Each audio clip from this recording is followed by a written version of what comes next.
ちは、千葉梢です。今日は漫画の背景を仕上げる作業の動画になっています。日常風景も挟んでちょっと Vlog 風にしてみました。楽しんでご覧いただけたら嬉しいです。もうすっかり夏の陽気ですね。はい、早速背景作業なんですが、私はクリップスタジオペイントを使っていて、普段は背景はその素材に頼ってしまうことが多いんですが、今回どうしてもイメージぴったりのものがなかったので、こんな感じで自分で仕上げてしまおうと思っています。最初にハードルを下げさせていただいちゃうんですが、ものすごく上手な背景とかではなくて、そう見えればいいよねというぐらいの背景ですのでご了承ください。そしてこういう一点通しっていうんですかね。こういったパースが効いた背景はパース定規の機能を使った方が早いんだと思うんですが、私はちょっとその機能を使いこなせていなくてですね、もう自分の目で見た感じで、よく目パースって言うんですけど、目で見た感じでだいたいこうかなというパースを取って描いてしまっていますね。本来はパース定規使った方が正確で綺麗な背景になると思います。ドアノブも、こんな感じかなと思って描いていたんですが、ドアノブは閉まってる時は横だなと気づいて直しております。よーく見るとドアが大きすぎるような気もするんですが、この女の子が150センチぐらいという想定なので、ギリギリありな大きさですかね。はい。突如として仕事場の一角を映しているんですが、これは何を映したかったかというと、外のアジサイですね。5月、6月は本当にアジサイが綺麗でした。これはお庭じゃなくて近所のアジサイですね。そして可愛いカニさんがいたので、ちょっとバトルを挑んでみたりですとか、そういった楽しみもある6月でした。そして背景はアシスタントさんがやっているんじゃないかっていうイメージを持たれる方も多いかもしれないんですが、うちは唯一夫がアシスタント業をしてくれていて、二人でほぼ仕上げているという感じです。といってもクリップスタジオ内の素材が優秀なので、かなりそちらにもお世話になっています。最近その夫が 3D モデリングができるようになってくれまして、背景を 3D で作ることができるようになったので、そちらの様子もちょっとだけ後で動画に収めてあります。実は私は超絶アナログ人間なので、漫画の作画をアナログからデジタルに移行するだけでも本当にアップだったんですよね。正直なところそれも夫がすべてコーディネートしてくれて、何を買ったらいいですとか、どんなクリップスタジオのプランに入ったらいいですとか、すべて下調べしていただいて、購入までしていただいて今に至るという感じなので、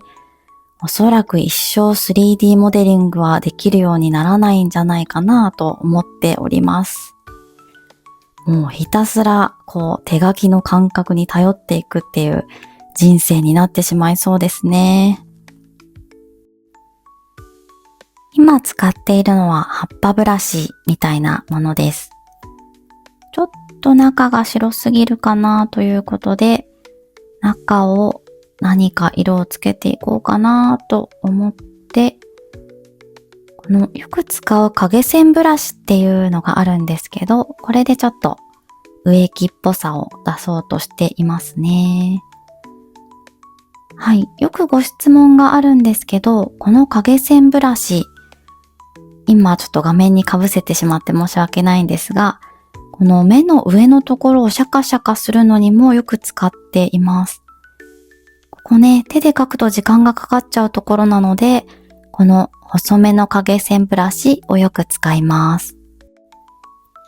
皆さんの中で漫画を描かれる方は、背景ってどうされてますか？背景描くの好きですかね？私は実は背景描くの好きで、本当はもっともっとこだわって全部自分で描きたい気持ちがあるんですが、月刊の少女漫画誌での連載ですと、ちょっと余裕がないと言いますか、読者の方が私の漫画に求めている内容って、背景よりも人物のキャラクターデザインの良さですとか、または表情ですとか、あとは感情が豊かに描けているかという方が大切だと思いますので、背景の優先順位がどうしても下がってしまうんですよね。いつかもっともっとこだわって作画したいという野望はあります。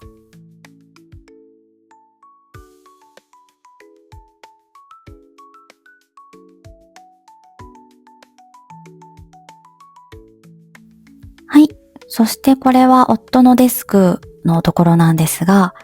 こんな感じで今 3D モデルを作っていただいていますね。これは、カフェの様子なんですが、私がこんな風に配置したいなという感じで適当に家具を描いたのを、こうやって 3D で作っていただいているところですね。はい。これをクリップスタジオの方に取り込んで動かしてみるとこういう感じです。これを LT 変換して線画にして漫画の背景に使っていきます。もう少しごちゃごちゃ物を置いた方がカフェっぽくなりますよね。もうちょっとわがままを言って直していただく予定です。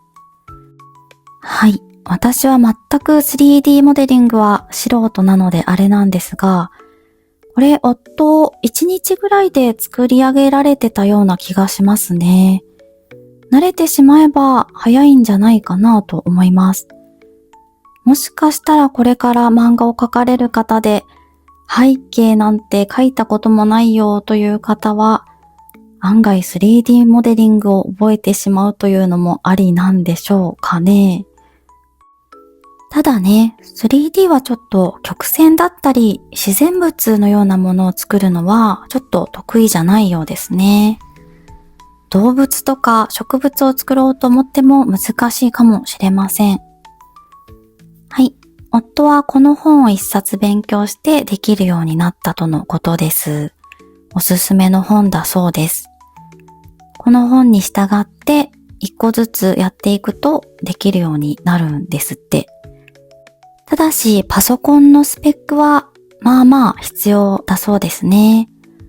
このブレンダーというソフトの使い方については私はもう素人すぎて何も申し上げられないので、よかったら YouTube か何かで調べてみてください。はい、猫さんが寝床を取り合って喧嘩中です。普段仲良しなんですけど、昼寝する場所に関しては結構揉めがちですね。キスケとギュースケっていう名前なんですけど、両方オスの猫さんです。はい。ちょっとここから数分は画面録画にお付き合いください。これ動画の冒頭で私、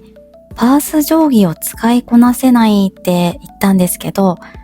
さすがにこのままじゃまずいかなということで、このパース定規を使う練習をしている動画ですね。YouTube でクリップスタジオパース定規使い方で調べて、いくつか動画を見させていただいて、使い方を勉強してみました。とはいえちょっとまだ手探り状態ですね。私はもともと紙とペンを使ってアナログで書いていて、その状態でデビューしましたので、パースの基本は本を読んで一通り勉強はしたんですが、まあ勉強したっきり、あとはめんどくさくなってしまって、本当に目の感覚だけで書いていたんですが、やっぱりパースがずれているとちょっと本格的な背景ではなくなってしまうんですよね。臨場感が出ないっていうんですかね。なので、せっかくクリスタにパース定規の機能がついているので、使いこなせるようになったらいいなと思います。で、これちょっと見ていただいてわかるかなと思うんですけど、このあえてザラッとした質感のペンを選んで線を引いてます。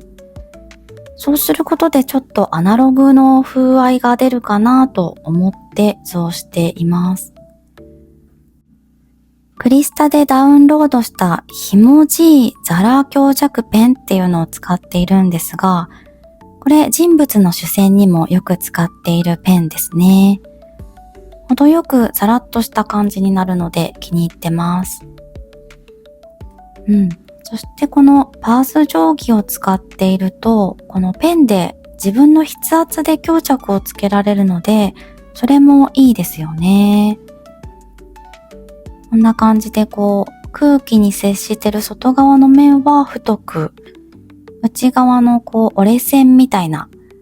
内側の線は細くすると、やっぱり見やすい背景になりますよね。はい、パース定規、これからどんどん慣れて使えるようになるといいなと思います。仕上がった背景はこんな感じです。窓の外に木のトーンを貼って、ちょっといい感じにごまかせていますかね。でもこうして見るとちょっとペラペラな背景な気もしますね。壁の厚みがもうちょっと出た方が良かったかな。はい。そしてこのお昼寝特等席はまたゆうすけくんに占領されていますね。はい。ここからはさっきの背景の続きです。今度はクリップスタジオの素材をダウンロードしていい感じに組み合わせていこうかなと思います。このシンプルな柵セットをダウンロードしてみることにしました。使いやすそうですよね。自分で描いた背景がちょっと寂しい時に、こういったダウンロード素材を追加すると本格的に見えたりするのでたまにやってます。ここにフェンスが入るといい感じですかね。そしてこれ動画の最後で完成した背景をお見せするんですが、実はこの背景前にちらっと出てきていて、この後ろ側に植木なんかないということが分かってしまって、せっかく描いた植木なんですが消すことになってしまいました。連載も長くなってしまったので、この背景前に出てきたっけな、出てきてないっけなというのを振り返って調べるのが大変なんですよね。なので、この背景前に出てきてて全然デザイン違うじゃないかということが時々ありますね。結構よくあるのがドアの開き方が毎回違うっていう右に開いたり左に開いたりするんですよね。はい、最後にスクリーントーンを貼って仕上げていきます。あんまりベタベタ色をつける感じで貼ると背景全体が重くなってしまうので、基本は影を貼っていくという感じですね。このピンク色で色をつけて貼っていくクイックマスクを使った貼り方は別の動画で詳しくお伝えしているので、気になった方はそちらをご覧いただけたらと思います。そして動画を見ていて何人の方がお気づきになったかなとは思うんですが、これトーン貼りの作業から iPad 11インチに持ち替えてます。さっきまでは13インチの方を使っていたんですよね。13インチは最近購入したばかりで、スクリーントーンのパレットが整理できていなかったので、11インチの方でトーン作業をやってます。11インチ画面は狭いんですが、やっぱりコンパクトで可愛いですよね。やっていて胸がときめくデバイスです。はい。11インチと13インチを比べた動画を作りたいと言っているんですが、まだ手がつけられていなくて申し訳ないです。ただもうこれ本当に難しくって、11も13もどっちも良くて、もうどっちが気に入るかは人それぞれという感じがするんですよね。なのでもし動画を作ったとしても、徹底比較というよりは、本当に個人の好みと感想の動画になってしまうかもしれません。はい、今クリップスタジオにデフォルトで入っている満線トーンっていう、基礎トーンで壁の線を入れてみました。均一な線を描くときが面倒なときによく満線トーン使っています。屋上のフェンスとかそういうのにも使いがちですね。はい、そろそろ背景作画の動画もおしまいです。もう本格的なすごい背景という感じではなかったんですが、少女漫画の背景だったらこれぐらい軽くても良いのではないかと私的には思っています。明るい画面に仕上がったかなと思います。そして最近全く宣伝をサボってしまっていたので、ちょっと私の漫画をお見せしておきたいなと思います。大福ちゃんと王子様発売中です。今1巻から9巻まで出ていて、10巻で最終回になりました。というわけで、今こうしてお話ししている現在は、新連載の準備と長期休暇中という感じですね。はい、最終回記念でマグカップも作っていただきました。可愛くできていて嬉しいです。そして何より最後まで読んでくださった方がいたとしたら本当にありがとうございました。新連載も頑張って書いていきます。はい、これはうちの近所の様子です。6月はホタルが飛びました。幻想的な光ですよね。田舎に住んでいるとこうやって家の近所でホタルが見られるのが楽しみの一つです。さて、今回の動画はいかがでしたでしょうか？私も長年漫画家をやっている割には背景が超自己流なんですよね。皆さんの中でこんな描き方がおすすめだよとか、私はこうやってますっていうのがあれば、よければコメント欄で教えてください。最後まで動画のご視聴本当にありがとうございました。それではまた。